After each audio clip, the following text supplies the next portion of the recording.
Good afternoon, everybody. Welcome to the second class of Heart Smart, the science behind behavior change, building healthier habits. If you're new here and haven't been on any of our other wellness programs or challenges, my name is Karan Robinson and I'm the Employee Wellness Coordinator. So we're going to get started. I'm going to stop my camera so that you guys aren't focusing on me and you're focusing more on the content. All right, so the science behind behavior change. What makes us change? How do we change, or why don't we?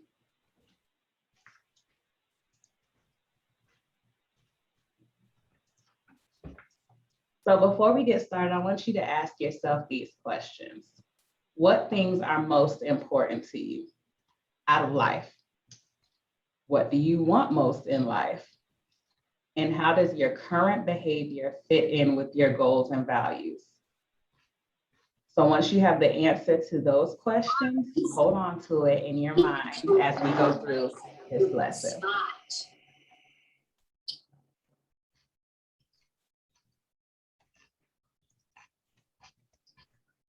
So what are some examples of unhealthy behavior? There's plenty. Like I know you guys can think of more that aren't on this list, but we're just gonna highlight a few of them. So working in an office setting, as most of us do, and even out when we're home, too much sitting. Too much sitting or lying down for too long can increase our risk of chronic health problems, such as heart disease, diabetes, and some cancers. And it can also be bad for our mental health. Have you ever just been sitting around and you're just sitting in the same spot? You're not doing much, you're not looking at much, you're aimlessly watching the TV on, it's just background noise, and you just feel bad. And so somebody might say, well, get up and go for a walk. It's not just to get you to, do some physical exercise, it's to get you out of that mental space of just sitting and, just blah.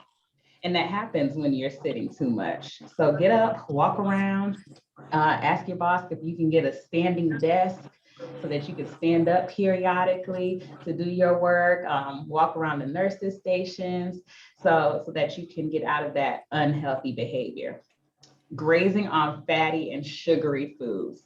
So I wanted to bring this one to your attention because it's easy to do. And a lot of times we do it and don't even realize we are. So while we're sitting down, we may be grazing on stuff that's just there. The snacks that are readily available and convenient most times. The ones we have tucked in our drawers at work or on our nightstand before we go to bed, or in our pockets that we hold there to say, oh, we just need a little quick pick me up or just a little something before dinner or something like that. And not realizing that we're actually doing more harm than good, because too much sugar, we know, leads to weight gain and a host of other issues. Constant grazing can also help make us feel full, and we will have no room for full meals that allow our body to get the nutrients that we need. Just a second.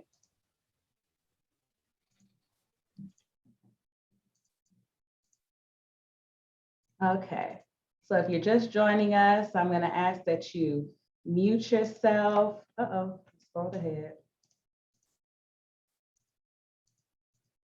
Hold on just a second, guys. Let me get back.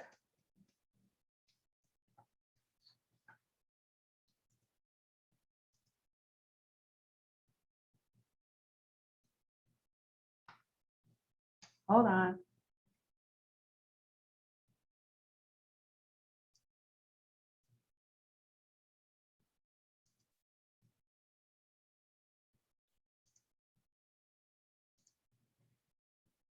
Okay, so now we're back.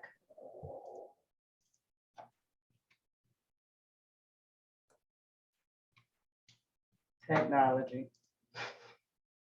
and me. Okay, so anyway, and the list goes on. So overuse of electronic devices. We may think that this is just a problem for the millennials, but it's really not. Too much screen time is commonly linked to being an issue for teens, but it's an issue for all age groups. There was a study published in the Journal of the American Medical Association, and they found that too much screen time can be linked to diseases such as diabetes and cancer. And it's also been tied to an increased risk of mental health issues. It's not just because of the time that you spend on there, it's also what you see while you're on there, what you're doing while you're on there. But luckily or unluckily for a lot of us, some smartphones even allow us to see how much time we spend on our phone.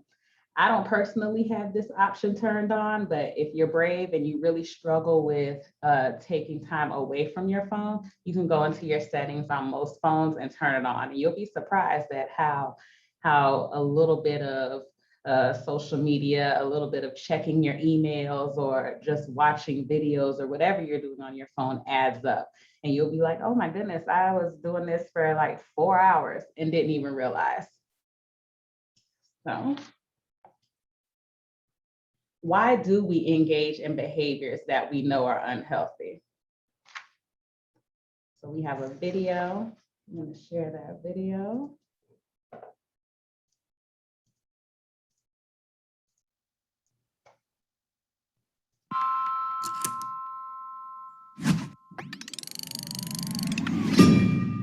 You know that feeling when you really want to accomplish something, but it seems like your brain is almost fighting against you? We actually have something more like two minds. That's Kelly McGonigal, author of The Willpower Instinct.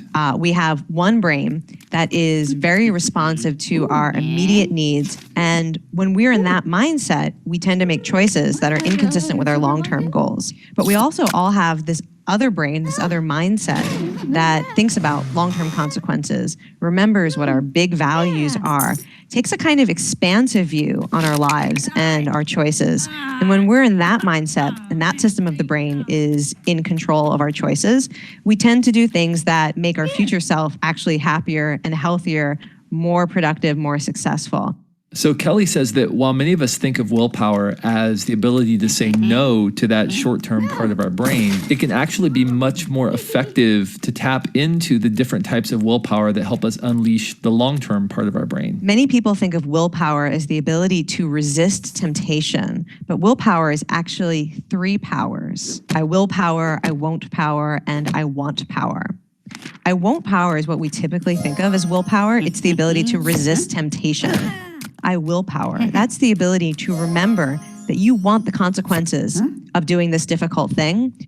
And the third power, I want power, the ability to walk around the world with a clear memory of what it is you care about most, so that when you're deciding what to eat for lunch, it's not an automatic choice, but actually in that moment, you think about your desire for health. And actually what willpower does is it allows you to put your energy and attention on exactly what it is you want and what you care about. So if we want to change automatic behavior prompted by that short-term part of our brain, we can't just rely on I won't willpower, which will eventually wear down.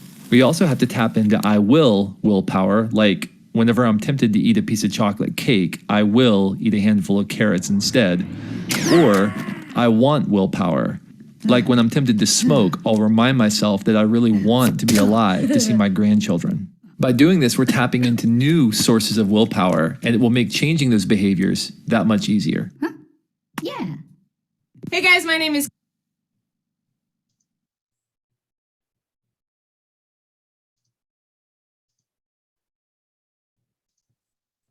Okay, so we learned from the video that we need to tap more into our I will power. And that's where those questions that we talked about in the beginning come into play. Like why? What is your why? What are you hoping to get? What is your goal? Those questions, that's where those come into play. Yeah, it is a good video because it's short and it gets to the point, because a lot of times, you know, we say, okay, we're not gonna do this. I'm not gonna have that extra glass of wine or that Hershey's cookies and cream bar. But once that willpower is gone, we need something else. Okay. So why is it so difficult to change habits outside of, so once you've decided that you want to, why is it so difficult? First of all, we know it's difficult because if it wasn't, we wouldn't have any of these issues. Everybody would be doing it. But a main reason is because we aim too high. We're trying to hit a home run each time we step up to the plate. When we finally decide to change a particular habit, we tend to have an all or nothing approach. So when we step up to the plate and don't get that home run that first time, we don't even acknowledge that we made it to first base. Whereas before, we weren't even stepping up to bat. So say your goal was to go from doing nothing, like you're doing no physical activity, you're working from home, so you're on the couch or in your designated work area, and so you're not moving around much at all. So you're getting no physical activity to you want to walk the walking path here 3 times a day. You had a busy day, so you weren't able to do that. Oh, hold on. All right. So you had a busy day, so you weren't able to get up from, your desk and walk the walking path. But making it to first base, which was maybe you just walked to the edge of your driveway or you just walked around in your office just to break up the monotony of sitting all day, that's still a win. So if you want to go from not eating out every day to cooking at home every day, well, maybe you didn't have time to cook at home for that first week, or you only did it for one day. Instead of being like, well, I didn't do it, so I'll just start over next week. Let's acknowledge that we did that one day successfully. Instead of having the all or nothing approach, we focus more on the outcome than the system of how to get there. And it's detrimental to changing our habits. So building healthy habits. What does it take? What should we do? What are the steps? So the first one is to tie into existing habits. The best way to form a new habit is to tie into something that you're already doing. Look for patterns in your day and think about how you can use those habits to create new and positive ones. So for many of us, our morning routine is the strongest. And it may be our only routine for the day. So we may have a routine where we get up every day. We may meditate, exercise, get up, go get the kids ready or anything like that. And that may be the only routine that you have throughout the day because the rest of the day is kind of going how it goes. That's a great place to stack on a new habit. So if you want to take the time to, okay, in your morning habit, you're getting up, you're meditating, you're working out, then you're rushing out the door. Maybe you want to start to take some time just for you, just to center yourself and maybe sit down and read a book or something, or do a devotion or something for like 10, 15 minutes. Doesn't even have to be that long. But the point is, it's not an entirely new habit, which makes it easier to build upon because you're adding whatever new habit into your existing morning routine. And then start small. So think about, Rome wasn't built in a day. Start with tiny habits to make the new habit as easy as possible in the beginning. Taking a short walk could be the beginning of an exercise habit, because if we're saying, okay, we're going to run a marathon and we don't run, or me, I don't run, that I'm not going to stick with that because my goal was too big. I'm not going to want to run a marathon every day. Aim for daily repetition. So although healthy habits can take a while to create, they form faster when we do them more often. So start with something that's reasonable and it's easy to do. And then clear the obstacles. Let's make it easy for ourselves. You might be, noticing a theme. The theme is easy because if it's changing your habits are already hard. So if you're changing your habits and it's not easy at first, we're not going to stick with it. So make it easy for yourself. If we're trying to form a habit of not eating out for lunch, take the time to prepare your lunch from the night before. That way you aren't scrambling in the morning to walk the dog, get the kids ready, pack your lunch, and get out the door on time. You already have it ready and you can do all the other stuff and still have your lunch. And then reward yourself. It's okay to reward yourself for sticking to the plan that you created. With weight loss, the reward can take like some time to see. We feel like we go to the gym 2 days out the week. You just know you're gonna wake up and you lost a significant amount of weight. But unfortunately, it doesn't work like that. And I know from experience. So pick something that you can enjoy to reinforce your new healthy habit. But be careful not to reward yourself with another unhealthy habit. So you may not want to go and get a Cami Cakes cupcake or anything like that. I'm kind of telling on myself, y'all hear the type of stuff I like. You don't want to reward yourself with stuff like that. So how can your environment impact your habits? So this is a smoking ban. Most workplaces are a smoke-free workplace. So you're not smoking at work. Chances are you're not smoking as much at home either. So associated with lower cigarette consumption per continuing smoker, reduced prevalence of smoking as well as consumption. But are there areas that you can apply this logic to in your life?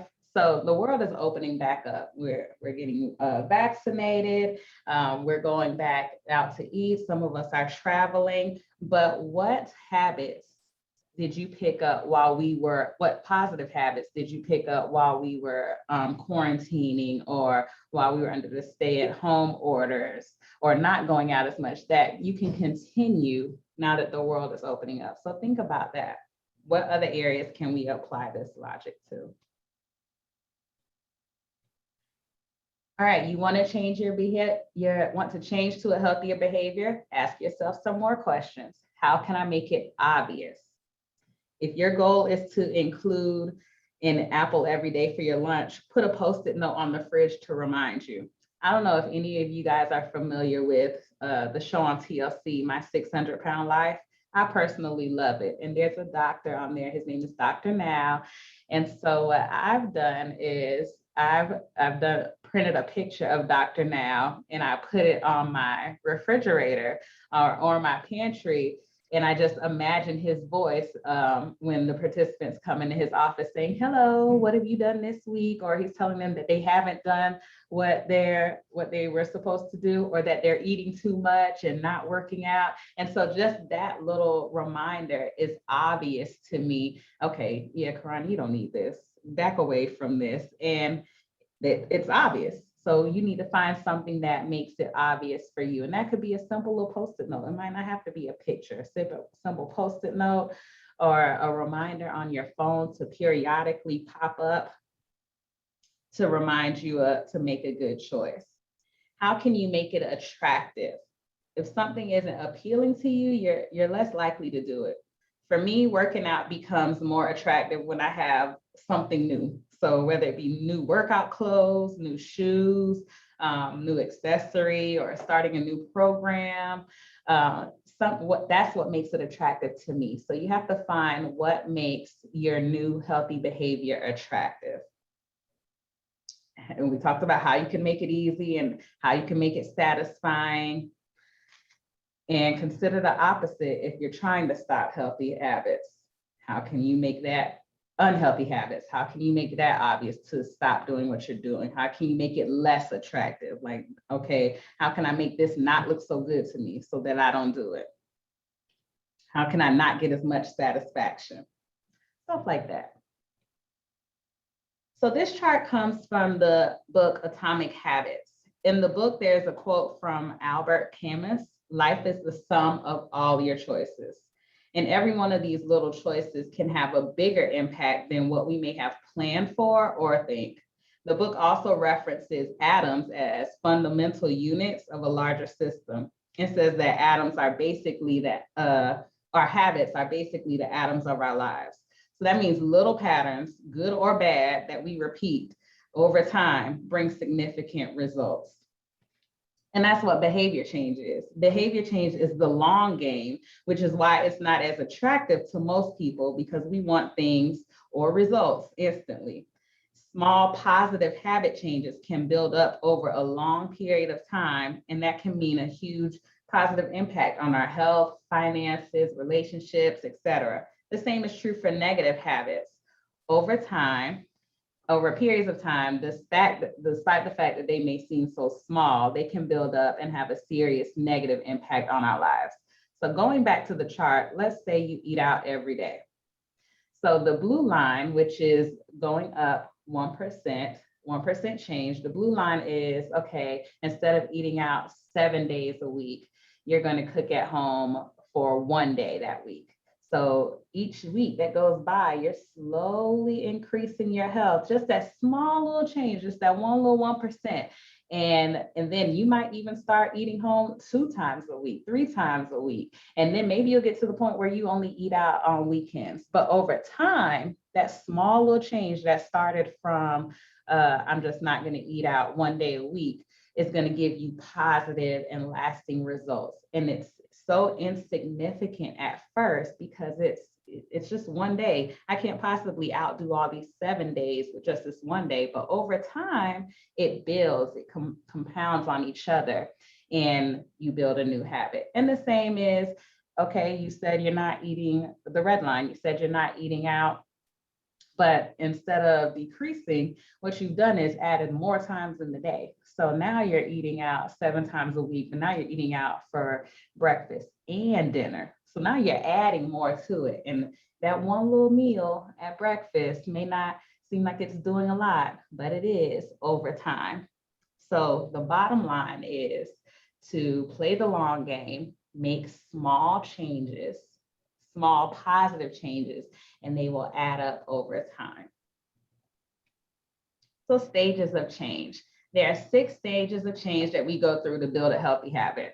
And we're going to go through each of them in the next few slides.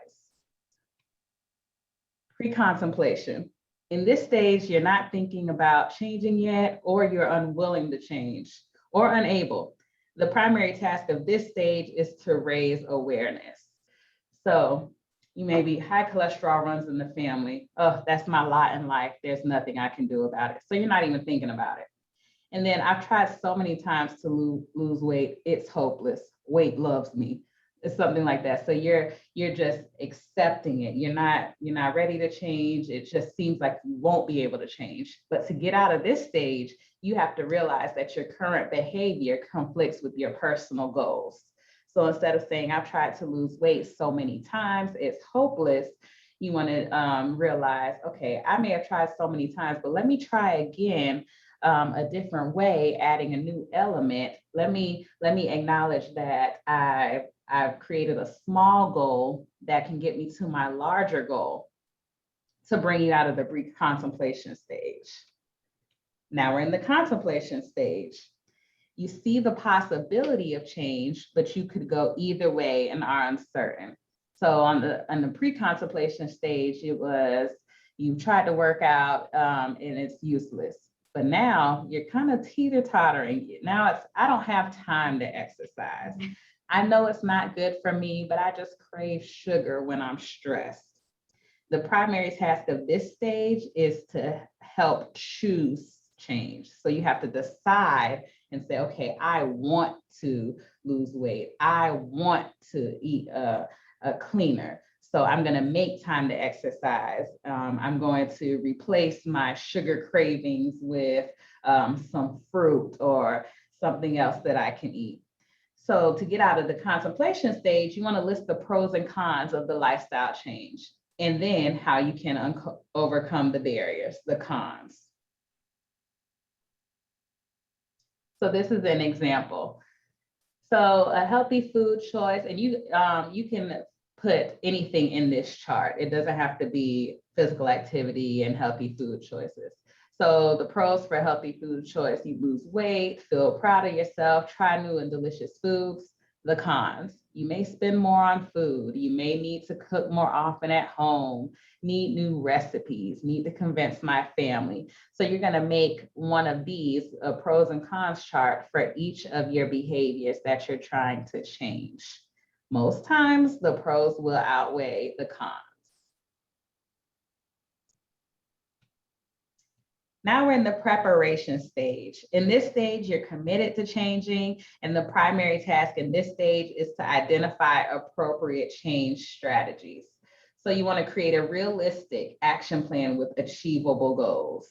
We're going to go over SMART goals later on.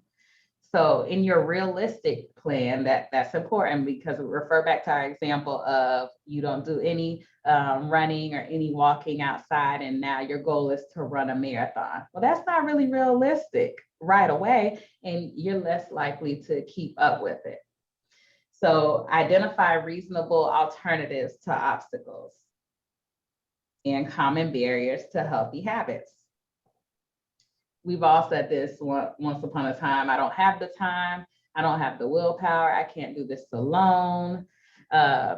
Eating out, eating healthy is expensive, whereas eating McDonald's or Burger King, it's cheaper and it's faster. So we have to identify those barriers and work around them. Now we're in the action stage. In this stage, we've gotten rid of all of our excuses and we're finally doing it. Changes have been made, but we're still encountering some obstacles. So in this stage, we're going to practice the alternatives or the workarounds that we established in the preparation stage.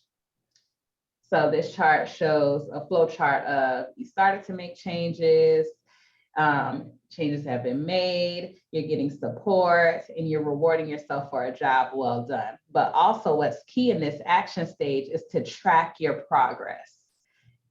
You don't have to physically have a journal. You can track it in your phone. You can jot it down on Post-it notes, but tracking your progress is key. It can even be pictures. A lot of times the scale may not be moving in when you're trying to lose weight, but pictures, they'll show you your clothes, the inches. So track it so that you can continue to see it.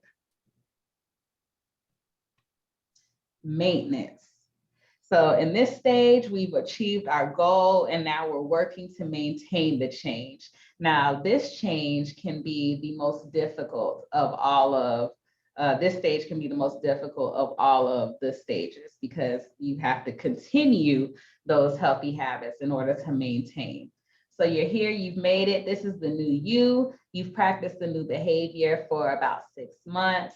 Well, now it's time to mix up the routine because that'll help you prevent yourself from getting burned out and bored. If you're doing the same thing every day for 6 months or longer, there's a good chance that you're going to get burned out. It's not going to interest you anymore. It's not as appealing as it was in the beginning.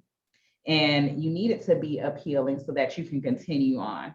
And you'll also want to avoid triggers associated with the old habit that you've changed. Preventing relapses is aided by health coaching and social support. So that's my segue into letting you guys know that we are always here in the wellness department to help you once you, even before you get to the maintenance stage, once you've decided that you want to change and that you need to change, we're here to help. And even by you guys signing up for this class, you're already moving a step in the right direction because you're acknowledging, okay, I'm ready to make some changes. I recognize that I have some unhealthy behaviors in my life and I'd like to help move them. And I'm not sure if John or Nick mentioned this in the first class, but at the end of this class, you guys will be meeting with a health coach. We are considered health coaches to assist you with your goals and help you as you start your new journey. So is it time for a change? You're asking yourself, all right, should I change? Is it time?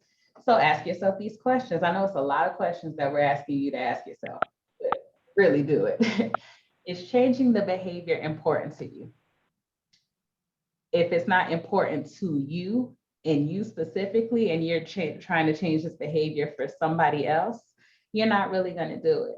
So that's why when Felicia, who is our tobacco cessation coach, when she's working with her, with individuals, she makes sure that they want to stop smoking for them. Because if it's not for them, if I'm going to need to stop smoking for a job, I need to stop smoking for a spouse, they're less likely to change it, to continue on when it gets tough or when they get triggered. So you have to say, is the changing of the behavior important to you? Will you be healthier or better off if you change the behavior? Will changing the behavior stretch you beyond your present level, yet it is within your reach? So That's important because in order to change, you have to grow.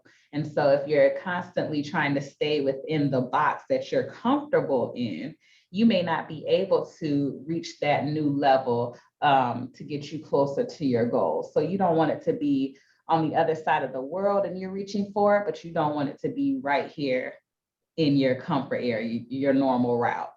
So you got to stretch a little bit to change. Is the goal for the behavior change your personal desire and not what someone else desires for you? That's the same thing as number one. Again, make sure that it's something that you desire. And is your goal clear and specific? And that comes into SMART goals. Is your goal to get more sleep? Okay, so how are you going to make that clear and specific? How are you going to get more sleep? What is considered more sleep? Are you going from 4 hours to 6 hours? That type of stuff. Make it clear and specific. And then I'll go so far as to say, and write it down, put it in your face so that you can see it, or tell somebody so that it doesn't just stay in your head. Because we can change what's in our head, but oftentimes when we voice it or write it down, we're like, okay, it's a little more real now. Is your goal something that you can count or measure? Again, back to the sleep. So if you want to say get more sleep, okay, you can't really measure that until you put hours on it, until you say, okay, I want to get 8 hours of sleep. An adult should get between 7 and 9 hours. I want to get 8 hours of sleep. How can I measure this? Well, you can measure it when you go to bed and when you wake up. So you have to make them something that's clear, specific, and something that you can count or measure. All right, and so that is the end of this second class. Be sure to take the post-class quiz so that you can receive credit for attending. So you can scan this QR code with your phone. You don't have to take a picture, you just scan it. And then if you're on your phone, we will be sending the link out via email so that you can just click it and go ahead and submit for your attendance. If you have any questions, you can ask myself or John. And next week, you guys will be talking about simplifying nutrition and weight control. So I'm going to unshare my screen so that I can see the chat. Okay. Somebody said, don't have time may need to be justified by a log of where you spend your time. That is true. That is true. We all have the same, I like to say, we have the same 24 hours as Beyonce. Now, sure, she has a team that can help her, but she got the same 24 hours to get a ton of stuff done. So I got those same 24 hours. Where am I spending my time? So that's a good point, Alan.